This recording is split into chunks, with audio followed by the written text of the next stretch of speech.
আমাৰ মানে এইটো মাথাৰিটো প্ৰতি বছৰে ছিঙি গোটেই অঞ্চলটো একদম বুঢ়াই পেলাই খেতি বাতিৰ পৰা ধৰি গোটেই ঘৰ দুৱাৰ চব ঘৰত সোমাই ঘৰৰ বস্তু পাতি চব ফিচাৰী মাছ গোটেই শেষ হৈ গৈছে মানে বহুত নষ্ট হৈছে মানে মাটি এতিয়া ৰুব পৰা নাই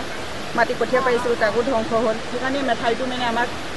ভালকৈ বান্ধটো দিয়াৰ কাৰণে চৰকাৰে চেষ্টা কৰিব লাগে কিমান সময়ত ঘটনাটো ঘটিলে এই 8টা বজাত আমাৰ মানে হোৱা ধোৱা লাগি গ'ল গোটেই বস্তু মানে সিপিনে ফিচাৰী চাম নে সিপিনে ঘৰ দুৱাৰ চাম গোটেই বস্তু নষ্ট হৈ গৈছে মানে পুখুৰী মাছো গৈছে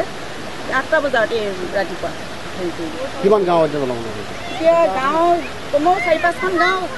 সেইফালে শেষ হৈ গৈছে বুটি নদীৰ পানী এইবছৰে নহয় প্ৰতি বছৰে যোৱাবাৰ বছৰ আগত ছিঙিলে এইবছৰ প্ৰতি বছৰে ছিঙি থাকে প্ৰতি বছৰে ধ্বংস হৈ থাকিব জিলা প্ৰতিনিধি বা কিবা আমাৰ একো নাপাওঁ দিলেও আমাৰ কি কৰে চাউল কেইটামান দালি আধা কেজি মিঠাতেল আধা লিটাৰ তেনেকৈহে আমি পাওঁ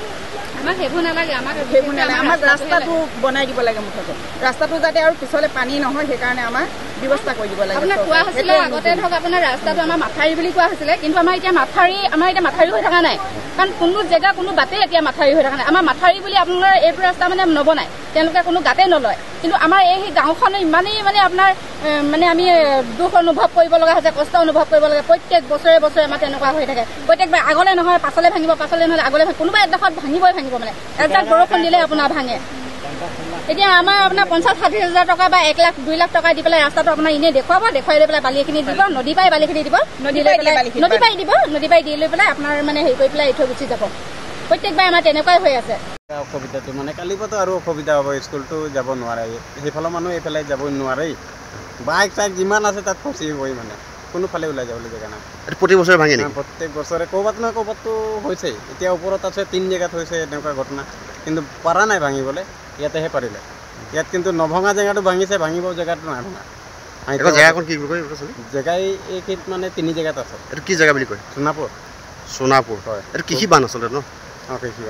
বান্ধ আছিলে হয় নদীৰ বালি দিয়াৰ কাৰণে তেনেকৈ হৈছে আলতীয়া মাটি যদি ওপৰত দি দিয়া হ'লে তেনেকৈ নহ'লহেঁতেন মানে ৰাইজৰ